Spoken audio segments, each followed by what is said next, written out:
ये सब चीज़ों में हमें एक ही बात ध्यान रखना चाहिए कि जो जीवात्मा हमारे पास आया है, बेटी क्या है कि बेटी शादी होने के बाद पल्ला झाड़ देती है, अब हमारा तो ये घर पराया है।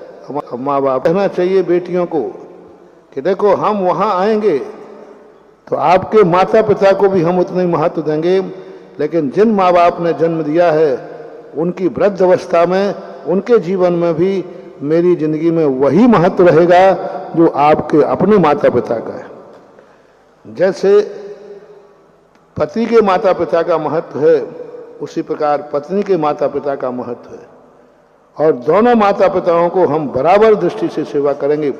यदि मंजूर हो तो ठीक, नहीं तो नहीं करना चाहिए। जब जिनके बेटियां हैं उनको बेटियों को मिलकर के ये निर्णय करना चाहिए। हम उसी घर में शादी करेंगे जिस घर में हमारा पति अपने माँ बाप को और हमारे माँ बाप को दोनों को बराबरी का दर्जा देगा, तो ही हम उससे शादी करेंगे। और हम दोनों माता पिताओं की बराबर सेवा करेंगे, दोनों माता पिताओं की संलेखना कराएंगे। वो पति हमारे माँ बाप को पराया नहीं मानेगा, वो ऐसी ही सेवा करेगा जैसे वो अपने पिता की सेवा करता है।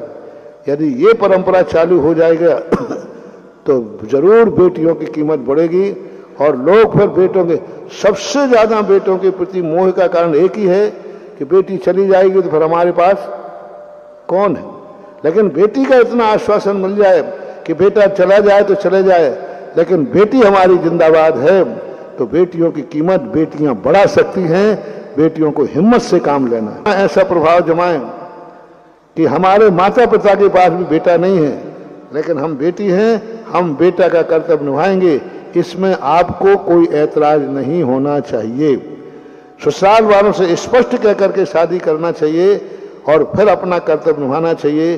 तो मैं तो यही समझता हूँ, बेटियों को ये आदर्शता प्रस्तुत करना चाहिए, और यह आदर्शता ही आपका मान सम्मान स्थान ऊंचा उठाएंगे।